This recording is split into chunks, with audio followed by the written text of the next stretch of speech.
Olá, olá, minha gente, tudo bem? Muito boa noite, tudo legal aí com vocês? Eu estou iniciando mais uma sessão,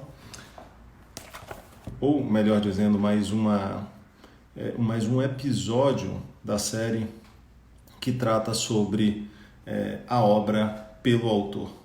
Dessa vez nós vamos ter a visita luminosa, a visita luxuosa do professor Guilherme Guimarães Feliciano. Ele que foi presidente da Anamatra, é um colega da magistratura extremamente conhecido, extremamente querido, e tem uma obra que eu considero assim importantíssima para o estudo do direito do trabalho.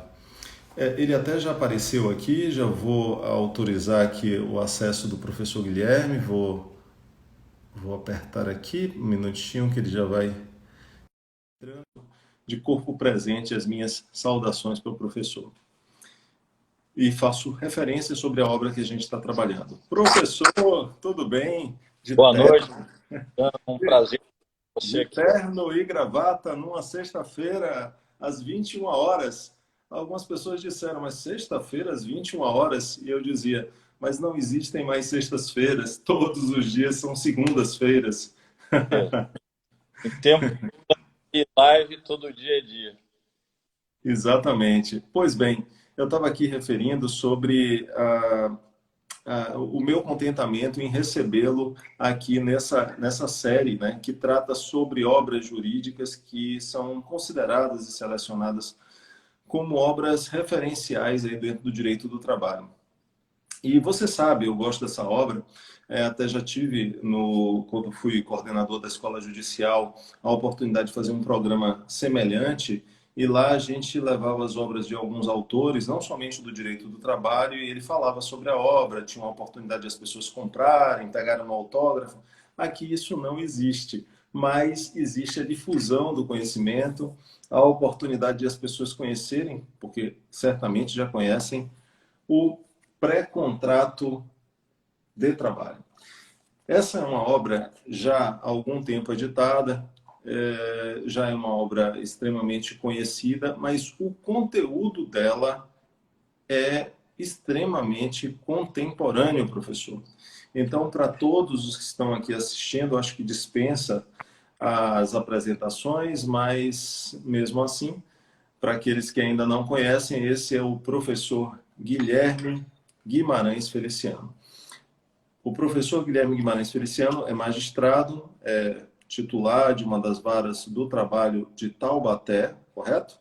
E professor do programa de graduação e de pós-graduação da Faculdade de Direito da Universidade de São Paulo, onde obteve títulos de mestre, doutor e de livre docente. Aliás, a livre docência do professor foi obtida através da elaboração desse trabalho científico aqui, o que torna ele ainda mais precioso e ainda mais importante e querido para o professor Guilherme Guimarães Feliciano.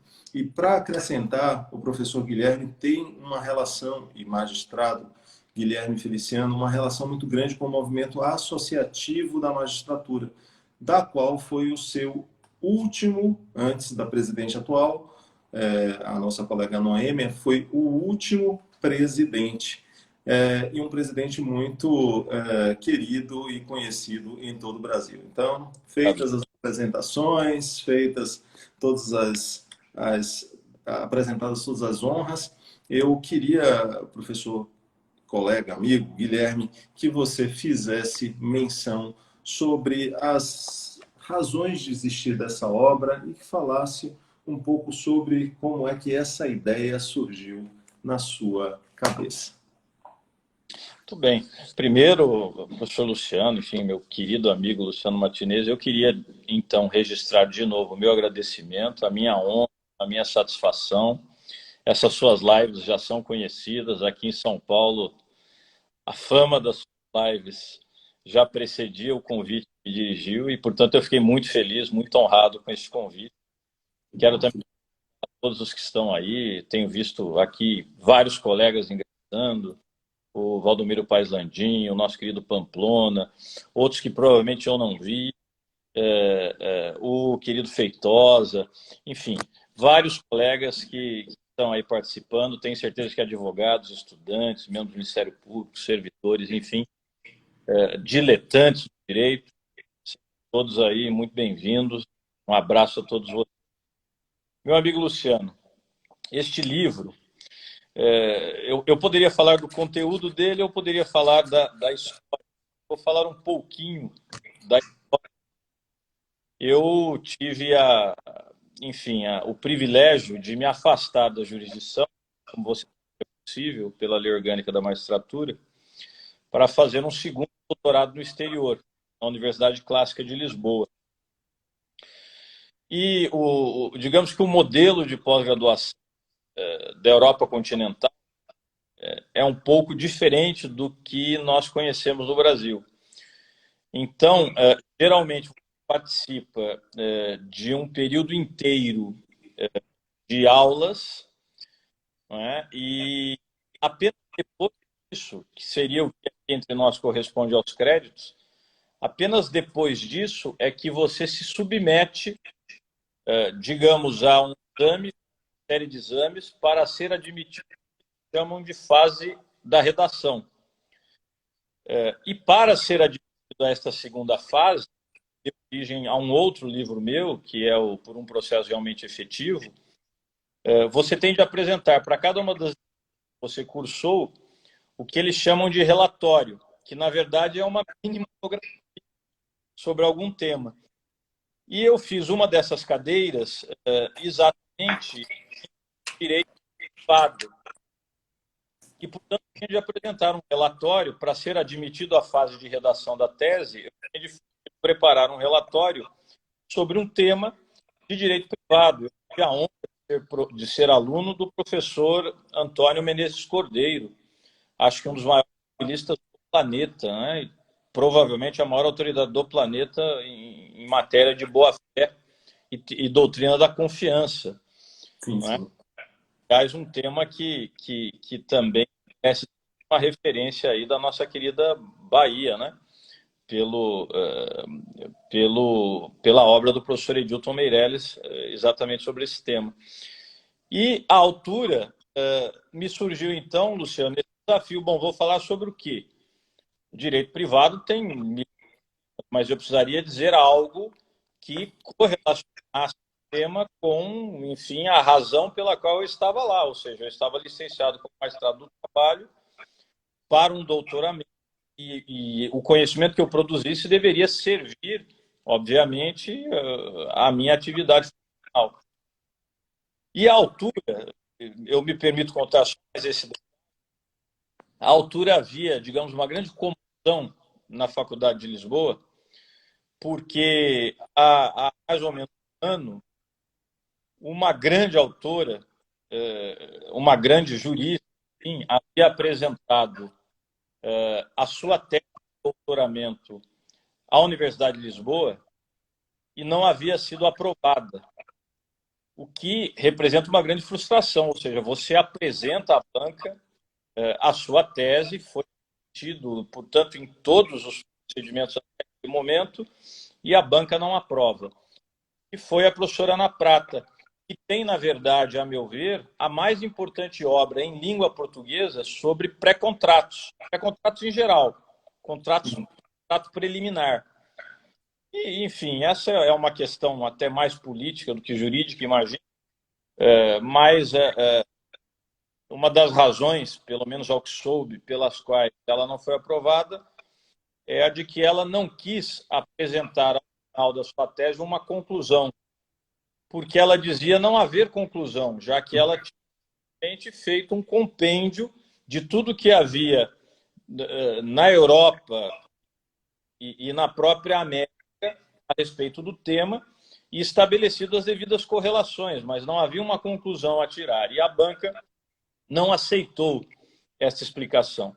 A professora Ana Prata depois, enfim, defendeu seu doutorado por uma outra instituição e lá leciona. Mas eu considero que a obra dela, talvez, repito, a mais importante língua portuguesa sobre o tema. E isso me inspirou. Então, eu resolvi falar sobre o contrato preliminar de trabalho, que no Brasil tinha sido talvez tratado com cuidado pela marca, isto há várias décadas, e não havia sido mais objeto de muita atenção da doutrina. E ali fiz, então, os seminários, apresentei o relatório, fui aprovado com uma excelente nota, e quando voltei ao Brasil, resolvi, então, a partir do que tinha lá, trazer, digamos, um novo aporte dogmático. Você que conhece o livro sabe bem disso, para mudar um pouco o enfoque e demonstrar a partir do trabalho como nós poderíamos, Luciano, operacionalizar o artigo 8º caput da CLT quando cita como fonte do direito do trabalho brasileiro o direito comparado, que você sabe sempre foi um objeto de embate na doutrina. Alguns autores, como também o grande baiano Orlando Gomes e outros, dizendo que, de fato, a CLT pretende ir mesmo aos sistemas jurídicos estrangeiros e, portanto, a possibilidade de que um juiz do trabalho brasileiro pudesse, eventualmente, integrar uma lacuna do ordenamento nacional recorrendo a um sistema jurídico estrangeiro, e outros autores, como o paulista Valentim Carrion, como Eduardo Gabriel Sádio, enfim, dizendo que, na verdade, quando a CLT, no artigo 8º, se referia ao direito comparado, pretendia se referir ao direito nacional público, ou seja, as convenções da OIT, etc. A ideia que, para mim, nunca fez sentido, né? Já que ele teve à frente o grande Arnaldo Susequinde, que certamente sabia a distinção entre direito comparado e direito internacional público. De modo que segui esta linha e procurei, então, a partir do contrato preliminar de trabalho, do material que eu já havia, inclusive, em Portugal e na Europa, partir daí para tudo e desenvolver, então, toda a dogmática do pré-contrato para o pré-contrato de trabalho, na perspectiva brasileira, em comparação com a perspectiva americana, muito particularmente, e a partir disso, mostrar que nessa matéria, em que nós temos uma imensa lacuna na legislação brasileira, a legislação portuguesa poderia, via artigo 8º, servir como subsídio para a lacuna. Essa foi a ideia básica da obra. Maravilha, maravilha. E eu não sei se os que estão me ouvindo estão sentindo, mas a sua voz está picotando um pouquinho. Não sei se é propriamente alguma coisa no seu sistema de captação. Você está num telefone celular, não sei, mas está dando umas picotadinhas. De repente você está em uma fazenda, em um sítio, em um lugar recôndito aí. Eu vou tentar colocar aqui no wireless, aqui um instante só. Porque talvez isso. Eu estou na conexão normal, um instantinho só. Isso melhora. Bom, gente, enquanto o professor coloca na conexão, a próxima pergunta que eu vou fazer para ele é sobre a questão relacionada à problemática que o livro apresenta. As problemáticas que ele oferece. Deixa eu ver agora. Oi, falei alguma coisinha? Agora piorou um pouquinho. Piorou. Tá melhor? Tá. Hã? Um instante. Você está com a voz mais picotada aí. Não, peraí. Acho que melhorou. Fala de novo.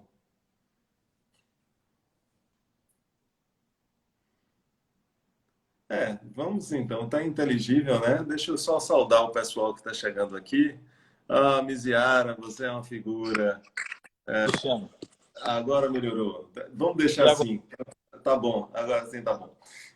Eu queria saber, entre as problemáticas que a gente tem aí, entre essas questões que produziram a sua obra, quais são aquelas mais importantes assim para a vida prática, a vida de um trabalhador, a vida de um estudioso do direito, a vida de um advogado, de um magistrado, quais seriam as problemáticas que nós conseguiríamos extrair daqui do livro para que nós pudéssemos fazer referência a alguns casos práticos, algumas situações. Vejo que existem referências aqui sobre aspectos relacionados, evidentemente, à tutela da confiança, não poderia deixar de existir, né, considerando a sua orientação. Existem também algumas particularidades relacionadas à primazia da realidade, os aspectos da irrenunciabilidade, da liberdade de estipulação. Queria que você selecionasse alguns temas, porque nós vamos desembocar, inevitavelmente, nas questões relacionadas à competência. Isso é inevitável, porque quando a gente está diante de uma situação de natureza pré-contratual, em rigor, o contrato de emprego ainda não se iniciou. Mas foram praticados diversos atos que ou eram negociações preliminares, né, aqueles instantes ali meio que incipientes que ensejaram a contratação, ou já passaram a ser efetivamente uma questão mesmo de natureza preliminar, ou seja, um contrato prévio, como você chama, um pré-contrato ou contrato preliminar. Então, talvez aí para dar uma visão de natureza prática as coisas, acho que fica muito interessante se a gente começasse a tentar distinguir para fins práticos a importância das negociações preliminares e disso que efetivamente é um contrato prévio, um pré-contrato, um contrato preliminar. Veja, é interessante porque eu sempre tive... Ótimo, o som está ótimo, o som está ótimo. Tá bom? Tá. Sempre tive a convicção de que não apenas o pré-contrato de trabalho, mas as próprias negociações preliminares, ou seja, todo o iter de formação do contrato de trabalho, em princípio, seria da competência da Justiça do Trabalho, que era também o pensamento do professor Antônio Lamarca. E você sabe, até fez a referência, que em março deste ano, mais exatamente no dia 5 de março, o Supremo Tribunal Federal acabou se debruçando sobre um aspecto da pré-contratação laboral e entendendo de outra maneira. A meu ver, aqui, dentro, enfim, da minha liberdade de cátedra, a meu ver, com equívoco, mas, como juízes, quem diz a última palavra em matéria de conflito de competência quando envolve STJ e TST, será mesmo o STF. Não é? E o Supremo Tribunal Federal tem o privilégio de ser o último a errar. Exatamente. Assim dizia Rui Barbosa. Havia um justice norte-americano, da Suprema Corte Americana, que dizia algo muito semelhante nesses termos. Ele dizia, nós não, falando deles, membros da Suprema Corte, nós não somos os últimos por sermos os melhores, nós somos os melhores por sermos os últimos. Então, em qualquer sistema tem que ter um que tenha o supremo privilégio da última palavra. Uma palavra. Então, como juízes, nós já não podemos discutir isso. E o que é que se decidiu como tese de repercussão geral, né, neste recurso extraordinário 960-429? Exatamente, nos processos seletivos, que não são nem propriamente pré-contratos ainda, mas é este iter de formação contratual. Nos processos seletivos, junto à administração pública, ainda que visem a contratação pela CLT, a competência seria da Justiça Comum, ou a Federal Comum, ou a Estadual Comum, na medida em que, este foi o principal argumento do ministro Gilmar Mendes, na medida em que discutir as regras do edital, neste caso, ou mesmo a anulação do concurso, envolveria um debate de direito público e seria, digamos, muito mais próximo da competência da Justiça Comum do que da Justiça do Trabalho. E, como eu disse, não era a minha visão, nesta parte não é a visão que transparece na última parte do livro, e, de todo modo, boa parte do livro, como eu lhe disse, se inspirou na experiência portuguesa a respeito disso. E ali é interessante, então eu já me volto àquilo que você indagou. É interessante que, do ponto de vista do pré-contrato de trabalho em Portugal, boa parte da discussão se estabelece em torno desses dois eixos. Primeiro, em torno da tutela da confiança. E aí o que se percebe, e isto eu trago na obra, é que a tutela da confiança, como se apresenta no pré-contrato de trabalho, ela ganha, digamos, uma intensidade tão própria que se aproxima muito das dimensões que nós conhecemos, especialmente a partir das obras de autores como Américo Pla Rodrigues e outros, se aproxima muito das dimensões do princípio da proteção. E, por outro lado, ainda no contexto português, e aí a partir do próprio professor Menezes Cordeiro e de outros autores, uma grande disputa que se estabeleceu ali se fez em torno do que o professor Menezes Cordeiro chama de materialidade subjacente ao pré-contrato, no caso, ao pré-contrato de trabalho. E como esta materialidade subjacente interferiria com esta relação jurídica.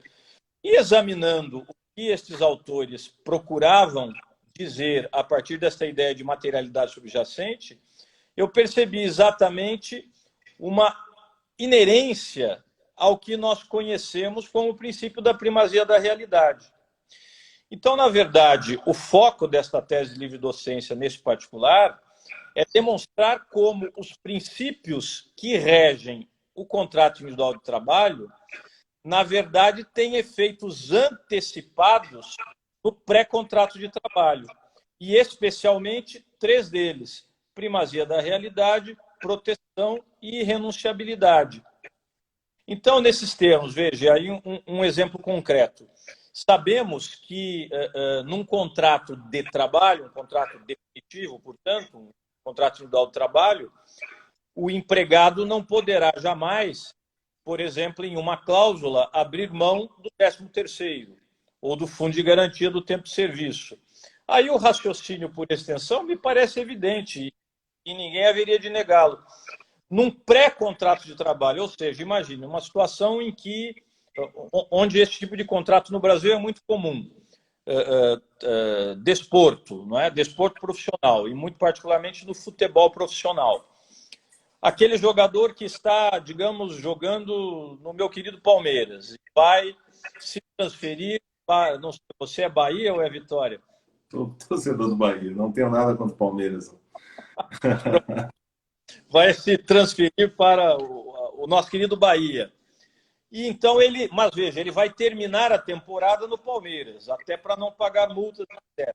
E, no entanto, o Bahia não quer perder esta oportunidade. Então ele celebra um pré-contrato de trabalho, em que já se estabelece a sua condição de jogador, já se estabelece a condição salarial e se estabelece, digamos, a data em que, então, ele passará a ser efetivamente jogador profissional, atleta profissional do Bahia. Mas isso vai acontecer, vamos imaginar, em 2022.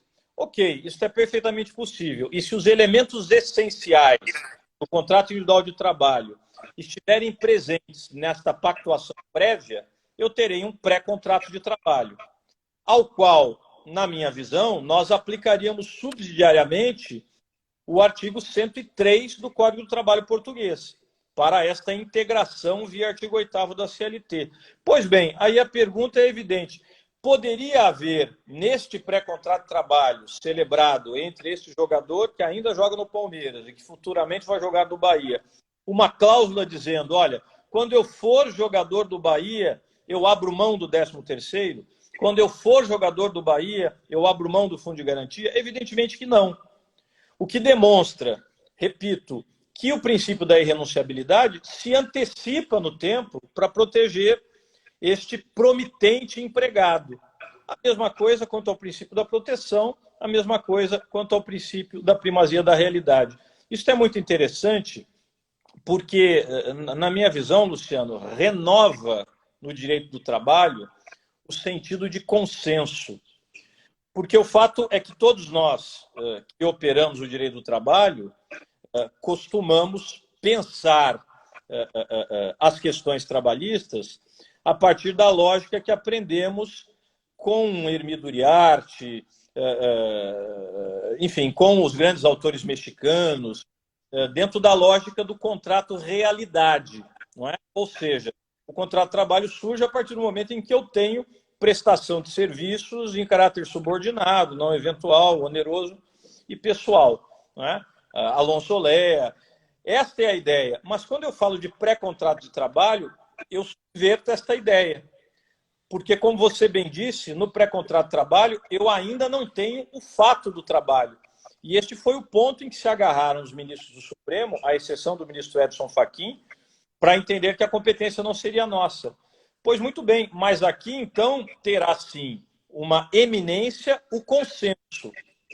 E todos os efeitos, ou boa parte dos efeitos próprios que derivariam dos princípios que incidem sobre o contrato individual do trabalho, antecipam-se, agora não em função do fato do trabalho, mas em função do consenso de se estabelecer futuramente uma relação de emprego. Então, digamos que esse é o busilis do livro. A partir disso, demonstrar, e aí eu trago vários exemplos da jurisprudência, como em vários julgados, inclusive o TST e os TRTs entenderam, quando, obviamente, reconheceram a competência, entenderam que esta proteção específica do empregado se antecipa na pré-contratação, o que me parece que é o mais correto. Perfeitamente. Se antecipa na pré-contratação. Mas que lhe parecem os efeitos existentes naquela fase de pontuação?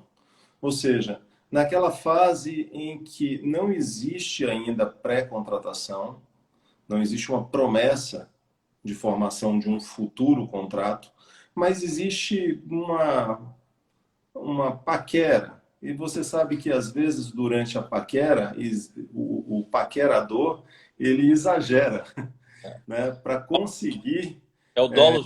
o seu objetivo. E você acha e parece que no direito do trabalho, especialmente no direito do trabalho, existiria um espaço de maior probabilidade para se responsabilizar o paquerador, né, ou aquele que faz as negociações prévias, aquele que está na fase de pontuação, por exemplo. É muito comum que o indivíduo, quando vá procurar sondar as condições oferecidas pelo empregador, saiba que naquela empresa se oferecem algumas vantagens. Sei lá, por exemplo, oferece um veículo para que o indivíduo realize as atividades no carro, oferece um plano de saúde, oferece uma garantia de vale alimentação, e depois, quando o contrato se concretiza, nada disso existia. Aquelas promessas todas que foram realizadas anteriormente, elas não existiam. Qual é a fase aí do desencanto? A partir de quando é que pode-se dizer que essas promessas, ou pelo menos essas perspectivas, eram tão concretas que propiciaram essa responsabilização do empregador? Evidentemente, a gente está tratando aí de uma responsabilização de natureza extracontratual, porque contrato não tem, tá? O que lhe parece, especificamente no âmbito do direito do trabalho, aquilo que acontece na fase de pontuação, na fase de negociação preliminar? Veja, de fato são dois momentos distintos. Como eu dizia, esta antecipação dos efeitos próprios dos princípios de regência do direito do trabalho, eu as reconheci especialmente para o contrato preliminar, ou como dizíamos, contrato promessa, ou pré-contrato de trabalho.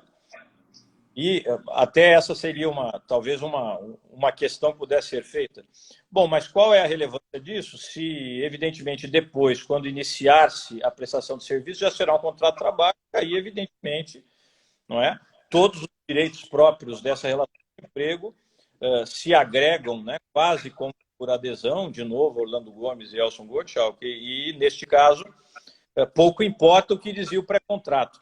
Mas o problema é que, e essa é a grande questão, é que muitas vezes o contrato definitivo não é celebrado. E não é celebrado, por exemplo, por culpa do promitente empregador. Sim, em várias situações. A gente pode colocar o exemplo, uma farmácia. Para abrir, ela precisa antes apresentar para as autoridades um farmacêutico.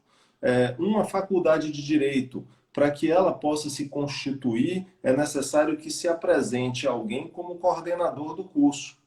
Tudo Perfeito. isso acaba ingressando muito claramente na figura do pré-contrato. Inclusive, se houver uma ruptura, né, desse ajuste, e se o indivíduo tiver feito algum empenho, tem até um dispositivo que fala sobre a resilição abusiva no Código Civil, o indivíduo merece uma indenização por conta dessas particularidades. Agora, o que me preocupa efetivamente é essa fasezinha que está bem no começo. Chega, Esse momentinho de início das negociações preliminares, dos ajustes prévios, até que a gente chegue a essas concretizações próprias do pré-contrato. Então, a gente tem aí, pelo menos, embora a gente até consiga fatiar mais, Orlando Gomes fatia bem, uma fase de negociação preliminar, uma fase de contrato preliminar e outra fase de contrato propriamente dito. É. Mas por que eu estou dizendo isso? Exatamente para estabelecer essa distinção. Porque, veja, então vamos imaginar que no contrato preliminar haja previsão de um benefício qualquer. Por exemplo, um carro que seria disponibilizado como fringe benefit para aquele futuro executivo seletista. E depois desse contrato, então, o definitivo não é celebrado por culpa do empregador. E ele tem direito a perdas e danos. Não é? Essas perdas e danos vão considerar esta cláusula que estava no contrato preliminar e que previa o benefit. Da mesma maneira, por isso é que eu dizia da importância de se antecipar a ideia da irrenunciabilidade. Porque ao se calcular as perdas e danos, não poderá o promitente empregador dizer o seguinte, olha, mas nós não vamos considerar o 13º e nem o fundo de garantia, porque pela cláusula X do pré-contrato de trabalho, isso não seria inserido. Não, porque isso não podia ser excluído. Esse é o ponto. Agora eu regrido um pouco mais para as pontuações. Pontuações ou como há várias variações da expressão na do... de punte, né, do italiano, sempre italiano, punte, os Mas, pontos. exato, mas a ideia das negociações preliminares. Aí, em princípio, parece-me que nós não podemos ser, digamos, tão rigorosos com essa antecipação. E aí o que eu diria a vocês é que, o que eu diria a você e a todos aí, é que Sim. neste particular, em relação ao que se promete na fase de pontuação ou na fase de negociação preliminar, submete-se às regras gerais da doutrina da confiança. Ou seja, depende, na verdade, dos termos em que aquilo foi prometido. Vamos imaginar que nesta fase de pontuação tenha se falado em um carro como fringe benefit. Sim, mas aí nós teríamos visto, volto a dizer, acho que a competência é da Justiça do Trabalho. O que o Supremo afastou é processo seletivo, mas as outras situações ainda entram, a meu ver, inteiramente dentro da competência material da Justiça do Trabalho. Peraí, que esse ponto eu preciso saber. Esse ponto eu preciso saber. Na sua opinião, a decisão do Supremo, eu vou até ler aqui a repercussão, a tese. Compete à Justiça Comum processar, só para dar os dados para quem nos assiste, isso foi proveniente de uma discussão ocorrida no recurso extraordinário 960429. A relatoria, como dito pelo professor, foi do ministro Gilmar Mendes, e a tese de repercussão geral firmada foi a seguinte: compete à Justiça Comum processar e julgar controvérsias relacionadas à fase pré-contratual de seleção e de admissão de pessoal e eventual nulidade de certame em face da administração pública direta e indireta, ou seja, não somente no âmbito do serviço público, mas também do emprego público, empresas públicas, estatais, sociedade de economia mista, nas hipóteses em que é adotado o regime seletista de contratação de pessoal. Então, se excluiu da competência da Justiça. Acho que sobrou o que para a gente em relação às empresas públicas e sociedades de economia mista antes de firmar o contrato? Eu acho que nada.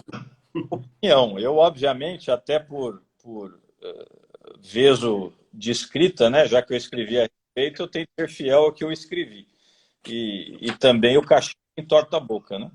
Mas, enfim, quero crer, e a partir desta minha convicção, faço uma interpretação restritiva desta tese de repercussão geral que o amigo leu, quero crer que se nós tivermos uma situação que não é comum, mas se tivermos uma situação de pré-contrato de trabalho com uma empresa pública ou uma sociedade de economia mista, a competência é da Justiça do Trabalho, porque não está na tese, não é processo seletivo. Sim. O processo seletivo, a rigor, estaria dentro daquela fase pré-contratual em que ainda, digamos, não há nada certo. Pré-contrato de trabalho é o contrato em que as partes se obrigam a contratar. Então, é algo completamente diferente. Portanto, sim, é razoável. O pré-contrato é como se fosse uma promessa de contrato. A gente usa muito, né, no âmbito do direito imobiliário. Quem é que nunca viu uma promessa de venda e compra, ou de compra e venda, sendo feita como um antecedente de segurança para uma contratação de compra? O cara pode até desistir de comprar, mas vai ter que indenizar, né? Exato. É esse Realmente que tem no direito existe. do trabalho, as mais. Porque, veja, eu falava do jogador de futebol. Isso é muito comum, especialmente com relação a esses novos valores. O jogador começa a despontar. E aí, times, isso inclusive envolve geralmente clubes do exterior, que têm olheiros pelo mundo todo, especialmente aqui pela América do Sul, né? Argentina, Uruguai, Brasil. Observa aquele menino que está despontando. Bom, ele tende a ser um grande craque e já apresenta essa possibilidade de futuro contrato para o jovem ou até para o pai do adolescente. E aí se celebra este pré-contrato. Há aí uma área evidente, Luciano, porque pode ser que, de fato, esse jogador venha a ser um grande fenômeno, e aí, muito provavelmente, os termos deste pré-contrato de trabalho terão, digamos, solapado as possibilidades de ganho, porque se fixa ali, digamos, uma previsão remuneratória, e provavelmente, no momento em que ele for se transferir, 1 ou 2 anos depois, ele, no mercado da bola, já valha muito mais do que isso. Agora, a ala está, pode ser também que, como se diz no jargão desportivo, ele pipoque. Ou seja, não venha a ser aquele grande êxito, e pelo contrário, pode ser que aquele time, aquele clube do exterior já nem queira mais aquele jogador 2 anos depois, mas ele tem o compromisso e vai ter de honrá-lo de alguma forma. Ou Então, indenizar. ou indenizar. Então, me parece que, especificamente em relação a essa tese, se nós tivermos um pré-contrato celebrado, seja com a administração direta, que é mais incomum, seja com a administração indireta, o caso concreto aí envolvia uma empresa pública do Rio Grande do Norte. Não é? Mas, se eu estou falando em contrato, não é processo seletivo. Então, me parece que se aplica perfeitamente a ideia da nossa competência, porque o acordo de vontade se celebra em torno do que está no inciso 1º do artigo 114. E por isso é que me parece a nossa competência material é atraída. E da mesma parece também. todos os casos, Também. não é? E todos os casos, Luciano, que envolvem a iniciativa privada, também seguem na nossa competência. E aí, tanto o contrato preliminar, quanto os processos seletivos, quanto as punctações. Tudo, a meu ver, é da nossa competência. No caso das punctações, o juiz do trabalho vai aplicar doutrina da confiança. Não é? Bom, em que termos ele prometeu aquele carro? Isso vai ter de ser averiguado na instrução.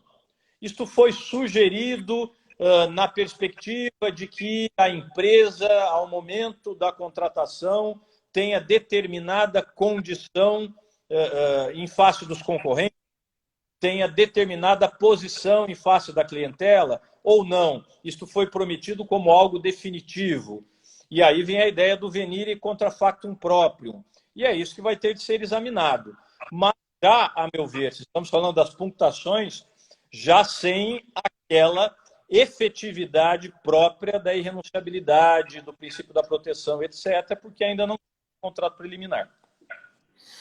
Pois bem, sobre competência, a competência acaba sendo bem emergente aí diante de tema relacionado a pré-contrato, a instantes preliminares de contratação.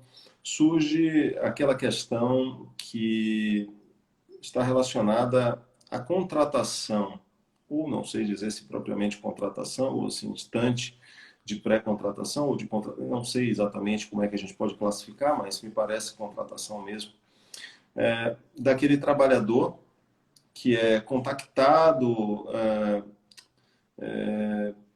pelos escritórios das empresas de cruzeiro, e essas empresas de cruzeiro têm escritórios em São Paulo, têm escritórios no Rio de Janeiro, e tem escritórios também em outras grandes cidades brasileiras. A pessoa ali faz os ajustes e vai para dentro de uma companhia de cruzeiro cuja bandeira é normalmente italiana ou ainda americana, e ali desenvolve o trabalho.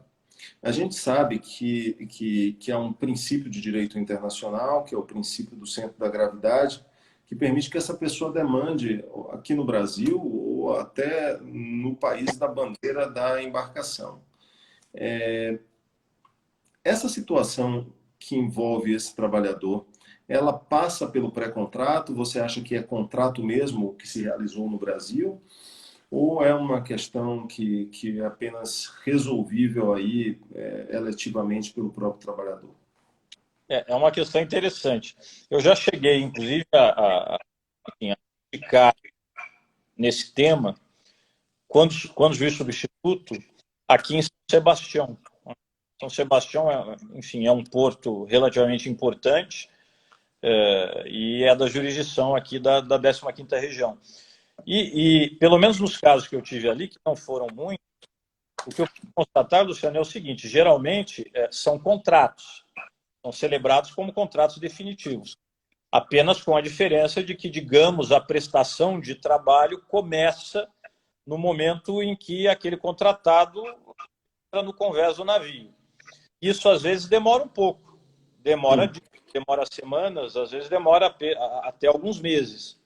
É interessante, assim, digamos, na perspectiva acadêmica, se nós pensarmos, mais uma vez, voltando a Alonso Leia, etc., se nós pensarmos que o contrato de trabalho é um contrato de realidade, ou seja, a partir dessa perspectiva, embora instrumentalmente já seja um contrato, do ponto de vista do contrato de realidade, eu ainda não teria a relação de emprego. Então, nesse sentido, seria uma pré-contratação, mas com todos os efeitos de uma contratação definitiva. Então, eu diria que a questão aqui acaba sendo mais acadêmica do que efetiva, porque, volto a dizer, o instrumento geralmente é celebrado mesmo como um contrato definitivo. Mas, de toda maneira, poderia ser celebrado como um pré-contrato de trabalho, sem problema nenhum, em que efetivamente, digamos, se celebrasse o contrato definitivo, se estabelecendo os últimos detalhes, no momento em que aquele trabalhador ingressasse no navio. E ali, então, ele assinaria o contrato definitivo. Não haveria nenhum problema quanto a isso.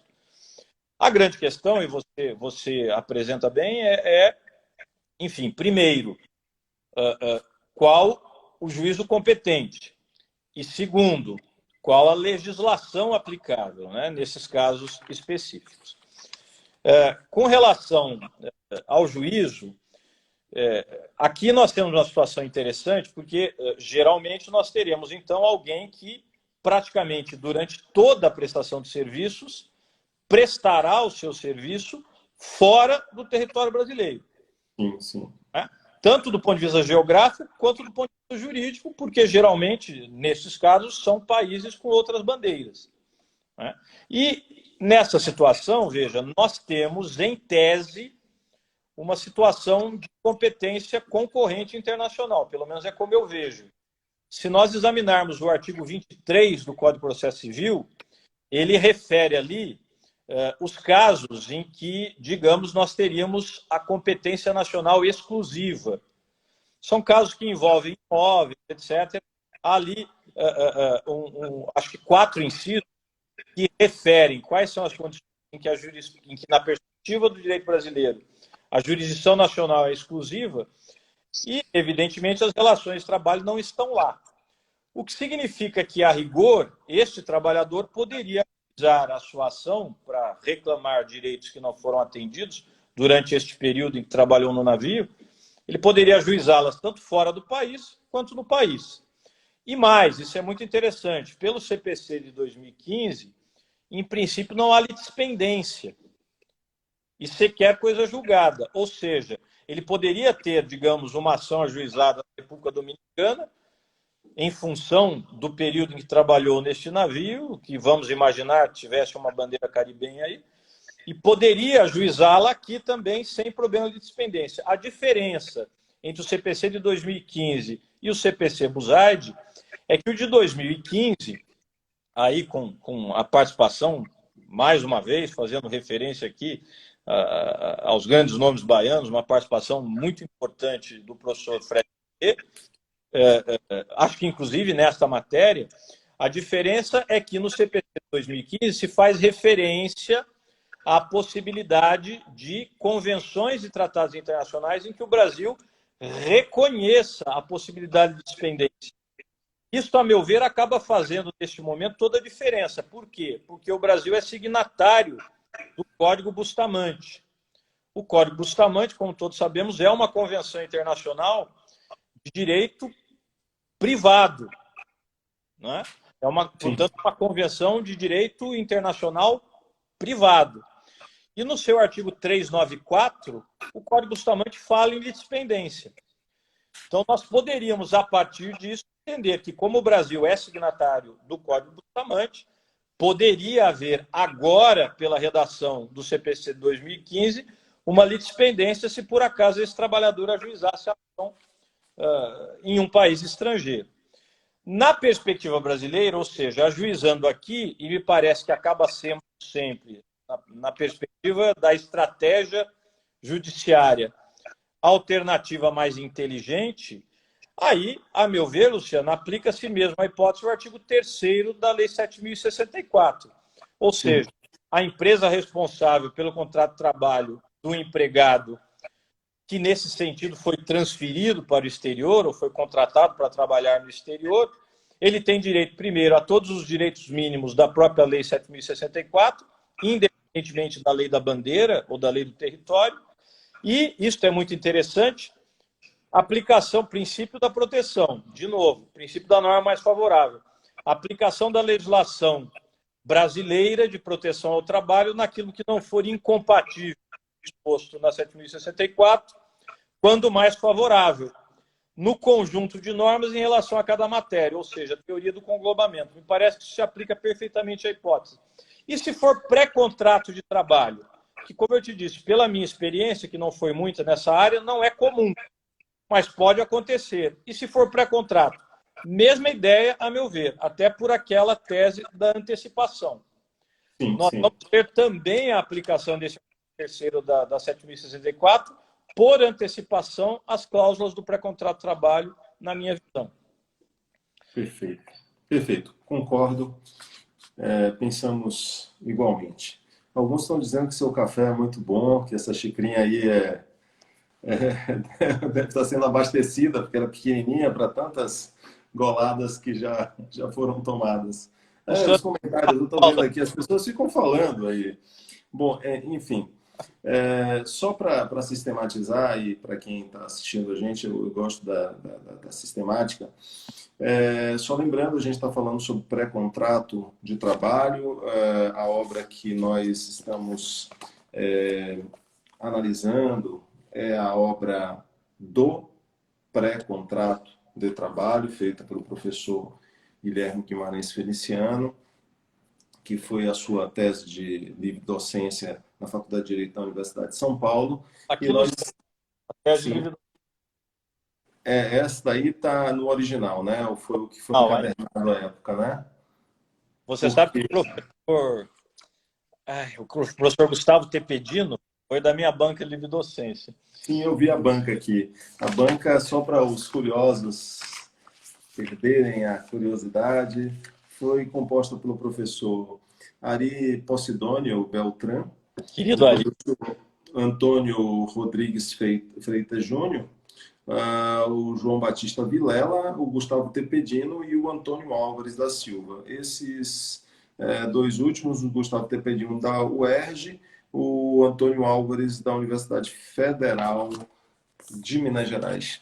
É, e o Gustavo Tepedino fez uma Eu é, observação, né? digamos, ao caráter, o que direi, New Wave da minha encadernação, porque geralmente as encadernações vêm em preto ou em azul, né?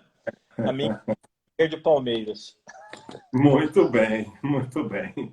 Bom, então, sistematizando, nós temos aí nesse ITER de contratação uma fase de negociação preliminar que no direito do trabalho parece que mais do que em outros ramos do direito produz efeitos no campo da responsabilidade extracontratual, o Ministério Público que o diga, porque grande parte das demandas que o Ministério Público aforou em relação àquelas propostas, por exemplo, tem algumas clássicas, né?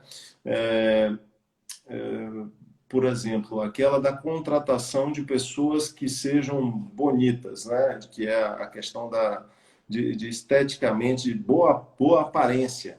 A boa aparência que aparece nos chamados dos jornais, né? Que é ainda uma fase ainda de proposta, né? Uma proposta aberta que está nos jornais.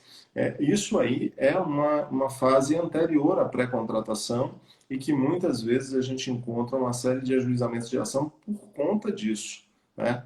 E a gente tem a fase que é a do pré-contrato, que pode até não existir, simplesmente a gente já passa direto para a fase do contrato, não é uma fase obrigatória, necessária, e a fase contratual propriamente dita. Efeitos são produzidos, portanto, antes do contrato e também depois, né? A gente está analisando apenas os efeitos que são preliminares à formação do contrato.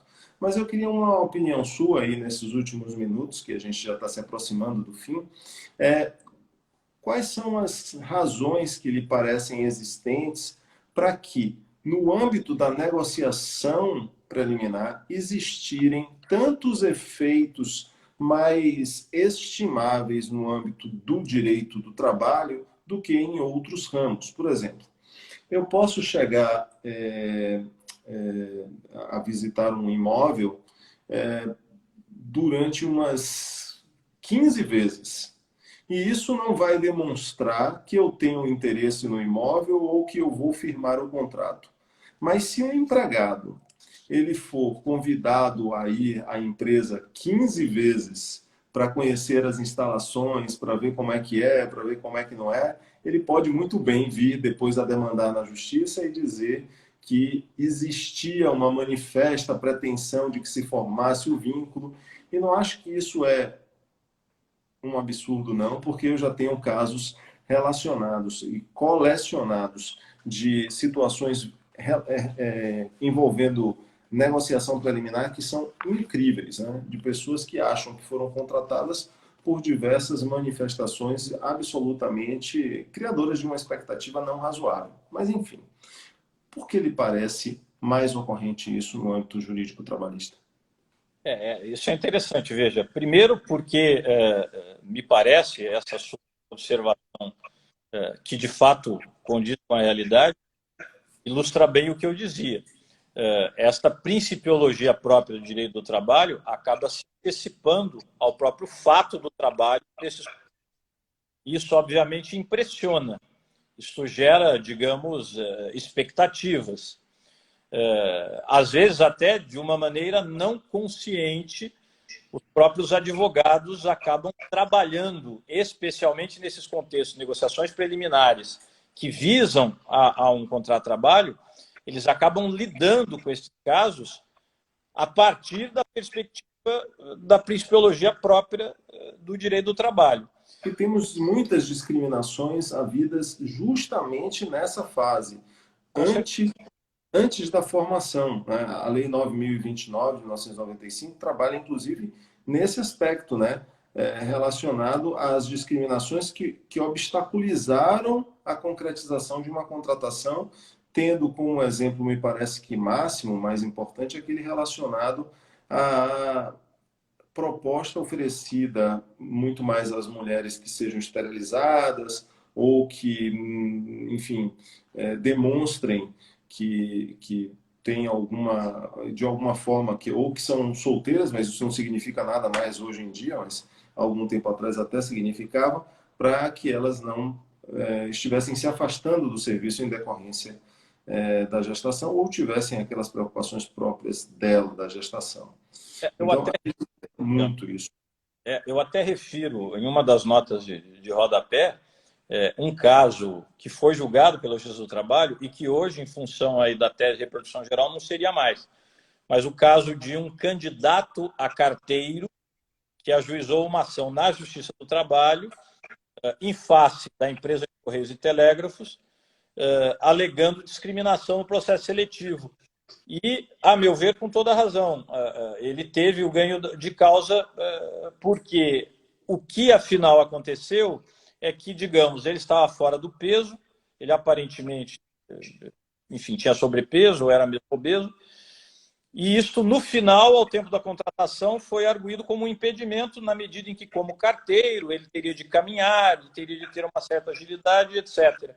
E o que ele alegava, e isto, a meu ver, com toda a razão, e foi o que entendeu também o juiz da causa, era o seguinte: bom, mas se esta forma física, enfim, mais esbelta, era necessário para o exercício da atividade, isso deveria ter constado no edital, e não depois ser uma surpresa, veja aí a tutela da confiança de novo, ser uma surpresa para a fase final, durante os exames médicos, na medida em que não havia sequer testes físicos, se apresentar isso como impedimento. E, de fato, me parece que nessa circunstância, como isso não foi objetivado no que se diz ser a lei do concurso, que é o edital, houve mesmo discriminação. Aplica-se, a meu ver, perfeitamente bem a lei 9.029.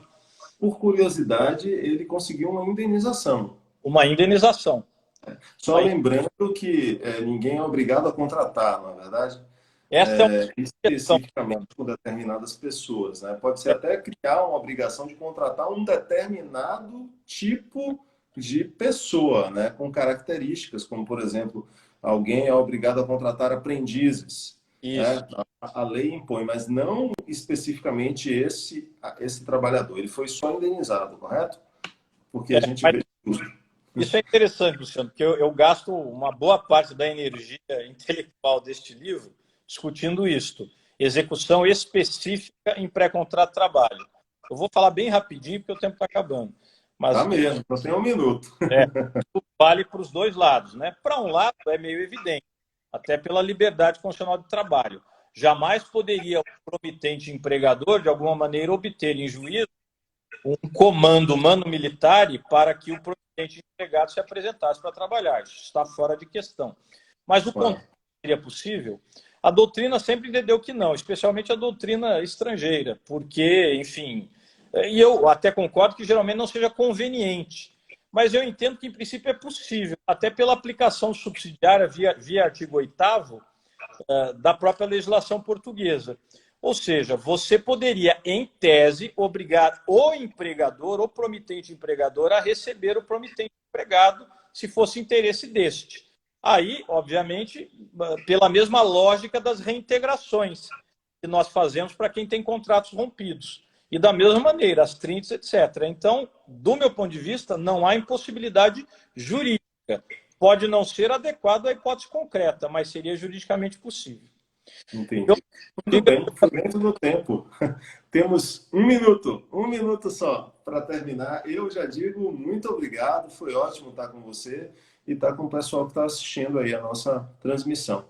E você, um minutinho para apresentar suas últimas considerações. Meu amigo, agradecer de novo, dizer de novo da honra, da satisfação e do privilégio, viu, que foi debater com você. Perguntas tão interessantes, questões tão momentosas que o amigo teve o cuidado de selecionar para que nós debatêssemos isto. Me deu até vontade de publicar uma segunda edição aqui, introduzindo esses temas novos que o amigo me apresentou.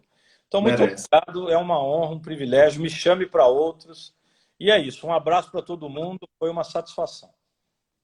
Muito obrigado. Aí, na risca, faltando ainda 20 segundos, eu me despeço de todos, desejo a todos uma excelente semana que vem e um bom final de semana e a gente se vê. Um abraço, Guilherme. Muito obrigado por tudo. Tchau, tchau.